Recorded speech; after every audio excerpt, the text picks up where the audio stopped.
কাছে একটা স্টেশন আছে, স্টেশনটার নাম হলো মিলনগড়। মিলনগড় স্টেশনের এই পারে একটা মসজিদ আছে।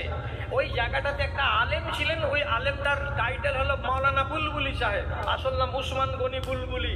এত ফার্স্ট ক্লাস ওয়াজ করতে জানতেন উনি।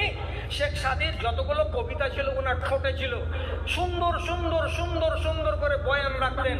এই বুলবুল বুলবুল বুলবুল করে কথা বলা লোকটার সঙ্গে বন্ধুত্বালি ছিল আর একজন মাওলানা ওইখানকার, ওনার নাম হলো মাওলানা সাজ্জাদ আলী সাহেব। দুই বন্ধুতে বন্ধুত্বালি করেছিল।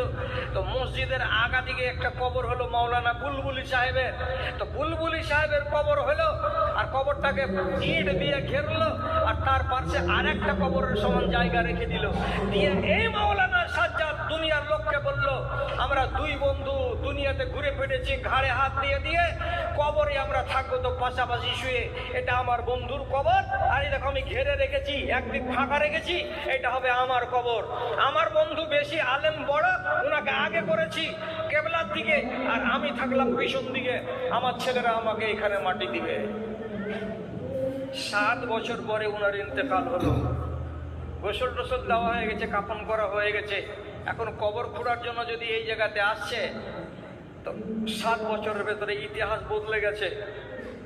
জমি জমার হিসাব করতে গিয়ে যদি দেখা যাচ্ছে তো এই জায়গাটা মাওলানা সাজ্জাদের নয়, অন্য কোনো লোকের নামে রেকর্ড হয়ে আছে। ওই বাড়ির লোকেরা বলল যে একটা কবর হয়ে গেছে, দ্বিতীয় কবর আর আমরা হতে দিব না। মাওলানা সাজ্জাদ সাহেবের আওলাদ, তোমরা তোমাদের বাপের কবর নিজের জায়গাতে নিয়ে দাও, আমাদের জায়গাতে আমরা কবর দিতে দিব না।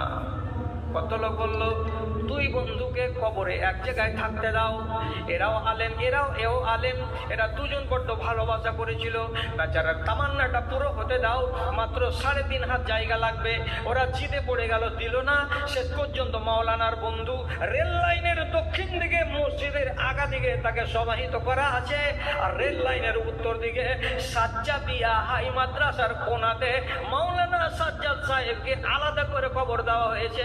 দুই বন্ধু এক জায়গাতে হতে পায় না। তাহলে আপনি কবরস্থানে গিয়ে যদি 10টা প্রশ্ন করেন, তাহলে মনের ভেতরে অনুসূচনা পয়দা হবে, আর অনুসূচনা যদি তৈরি হয় তাহলে আপনার ঈমান ভেতরে ভেতরে ভেতরে ভেতরে বাড়তে লাগবে, আপনি টের পাবেন না। এই জন্য রাসূল বলেছেন, বাবারে একটু শরম কর বাবা, তোমাকে যদি কোনো রাজার দরবারে নিয়ে যাওয়া যায়, তুমি রাজার দরবারে ফাটা কাপড় পরে যাবে? জি না। তুমি পুরাতন লুঙ্গি পরে যাবে? জি না। তুমি যদি কোনো তোমার বিহাইয়ের বাড়ি যাও, কুটুম বাড়ি যাও, তো তুমি তোমার পুরাতন কালো জামা কাপড় পরে যাও? না, আমি নতুন জামা পরে যাই, আমি পরিষ্কার জামা পরে যাই, আমি আয়রন করা কাপড় পরে চিকন চাকন হয়ে যাই। তখনই বলা হলো জবাবটা এই, যদি তোমার গায়ের ঈমান পুরানা কাপড়ের মতন হয়ে যায়, তাহলে তুমি পুরাতন কাপড় নিয়ে তোমার রবের সামনে কেমন করে দাঁড়াতে যাবে? তুমি একটু লজ্জা শরম করো। অতএব তোমার গায়ের ঈমানটাকে নতুন করে নাও। কি দিয়ে করবো? যাতে তো ঈমান আকুম লা ইলাহা ইল্লাল্লাহ, দিনে আর রাতে যত বেশি বেশি করে লা ইলাহা ইল্লাল্লাহ লা ইলাহা ইল্লাল্লাহ বলতে পারবে, একটা রিওয়ায়াতে পাওয়া যাচ্ছে তার ঈমান তত বাড়বে, তার ঈমান তত বাড়বে। আর কি করতে হবে? বাপ দাদার যদি কোনো স্মৃতি থাকে বাড়িতে, সেগুলোকে দেখেন। বাপের লেখা কোনো জিনিস থাকে, লেখাগুলো পড়েন। বাপের যদি জামা থাকে ব্যবহার করা, বাপের জামাটাকে দেখেন। বাপের যদি ব্যবহার করা লাঠি থাকে, লাঠিগুলোকে দেখেন। বাপের যদি আর কোনো জিনিস থাকে, সেই জিনিসগুলোকে দেখেন। তাহলে আপনার বাপের জীবনী মনে পড়বে, আর বাপকে কবরে শুইয়ে রেখেছি সে কথাটা মনে ধাক্কা দেবে। আর এই কথাই যদি ধাক্কা দেয় আর আপনার মনে যদি হিচকি খায়, তাহলে আপনি জানতে পারবেন যে আপনার ঈমান বাড়ছে। ভাইজান, ঈমান এমনই একটা জিনিস, এই জিনিসটাকে বাড়তে টাইম লাগে না, আর এই জিনিসটাকে কমতে টাইম লাগে না।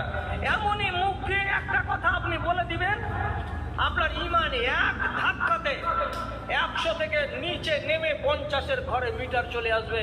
আধখানি ঈমান এক নিমিষের ভেতরে গায়েব হয়ে যাবে। এমন একটা কথা আর এমন একটা কাজ আপনি করে দেবেন, এক নিমেষের ভেতরে আপনার ঈমান তরতর তরতর করে উপর দিকে উঠে চলে যাবে। কোনো একটা লোক যদি এখানে বসে বসে বলে দেয়, হ্যাঁ নবী আর টবি এগুলো আমি বুঝি না, হাদিস আর টাদিস এগুলো আমি কিছু বুঝি না, কোরআনের কথা মৌলবীদের খেয়ে দেয় কাজ নেই, ওগুলো আমরা বিশ্বাস করি না, আমরা মানি না। নাম কি? নুরুল ইসলাম। তাহলে আপনার নাম নুরুল ইসলাম আর আপনি কোরআন হাদিস মানেন না, মৌলবীদের কথা আপনি মানবেন না, শুনবেন না, এভাবে এক ধাক্কাতে যদি কেউ ছেড়ে ফেলে দেয়, তাহলে জেনে নিতে হবে যে এই লোকটার ঈমান একেবারে তলানিতে গিয়ে পৌঁছেছে। আপনি ওকে একটা সওয়াল করুন ভদ্রভাবে, একটা সওয়াল, যুক্তি দিয়ে কাজ করেন। জি, আপনি আলেমদের কথা মানবেন না, ভালো কথা। আপনি কোরআনের কথা মানবেন না, ভালো কথা। আপনি নবীর কথা শুনতে রাজি হবেন না, ঠিক আছে, আপনার কথা। কিন্তু এবার আপনার কাছে জানতে চাইছি, আপনি যেদিন মরে যাবেন সেদিন আপনাকে নিয়ে কি করব আমরা? কি করতে হবে আমাদেরকে বলে দেন। কি করতে হবে মানে?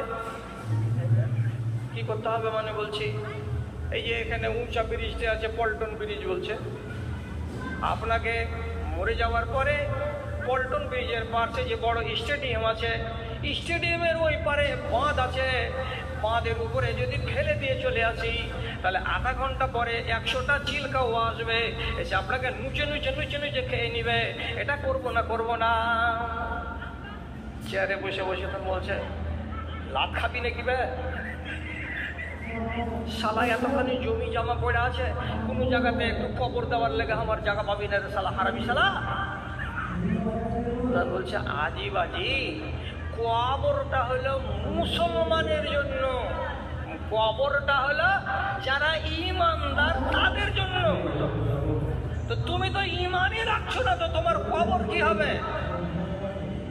ওগুলা বাদ দে, কবর দিতে হবে, কবর দিতে হবে।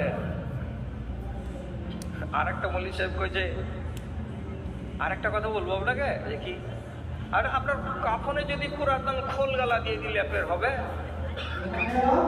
যেখানে আমার টাকা পয়সা কি কমে গেছে যে কাপড় কিনতে পারবে না আর বেটারা, অ্যাকাউন্টটা দেখো গা কত টাকা আছে, মগজ ঘুরিয়ে যাবে। তুমি 100 টাকা মিটারের কাপড় কেনা দেখাচ্ছ, আমি 1000 টাকা মিটারের কাপড়ে কাফন পরে আমি কবরে যেতে পারবো? যে কাফন কি করবেন আপনি? শিয়াল কুকুর মরে গেলে কেউ কাফন দেয়? বলছি কেন, তা আমি কি শিয়াল কুকুর নাকি? বলছি আল্লাহ রে, যে মানুষটার কান থাকার পরেও কাজ করে না, যে মানুষটার চোখ থাকার পরেও কাজ করে না, যে মানুষটার বিবেক থাকার পরেও বিবেকে বুঝে না, ওকে আল্লাহ রাব্বুল আলামিন বলেছেন জানোয়ার। আর তারপরে আবার বলেছেন জানোয়ার নয় রে, জানোয়ার থেকে আরো নিকৃষ্ট জাত হলো এটাই। একে জানোয়ার বলাটাও ভুল হবে। কাজে তোমার মতো মানুষ যদি কোরআন না মানো, হাদিস না মানো, তাহলে তোমার ঈমানের কিছুই নেই, অতএব তোমাকে কাফন দেওয়ানোটা চলবে না। তখন টেঁড়া এক হয়েছে যে আবার নমাজ টমাজ পড়ি না, তার লেগে তোরা ওগুলো কেন করবি? আল্লাহ তাআলা মাফ করে দিবে, তোরা কাজ করবি, আমরা কাজ করে যাচ্ছি। মানে মরবার বেলা ঠিক গোসল চাইছে, মরবার বেলা কাফন চাইছে, মরবার বেলা মাইকে এলান চাইছে, আর মরবার বেলা ফের বলছে মাওলানা মানজারকে দিয়ে নমাজটা পড়াবি আমার জানাজা, সবই চাইছে। আর কথা বলছে কেমন, তো কথা শুনতে গেলে গায়ে জ্বর চলে আসবে, টেঁড়া কথা। হ্যাঁ, একটা মেয়ে ছেলে যে কইছে যে 3 দিন ধরে খাইনি, 2টা টাকা দাও তো ভাই। ওটা তোর কোথাকার উল্টা কথা কেন বলিস? 3 দিন থেকে খাইনি তো 2টা টাকা কেন চাইছিস? 2 টাকাতে খানা হবে? বলছে 20টা টাকা দাও, 30টা টাকা দাও। না আমাকে তুমি 2টা টাকাই দাও, আমি 3 দিন থেকে খাইনি। সেই লোক এরা বুঝতে পারে না ওর কথা। আরে মোটা ভোজন মেয়ে, 3 দিন থেকে খাওনি তো 2 টাকা কেন চাইছো? তো বলছে তোমরাই বুঝতে পারোনি, 2 টাকাই দাও আমাকে। তো 2 টাকাতে কি করবা তুমি? বলছে ধুলিয়ানি স্টেশনে একটা মেশিন রাখা আছে, কয়েনটা যদি ঘুরবো তো পট করে এখানটা টিকিট বেরিয়ে আসবে, তোমার ওজন 57 কেজি।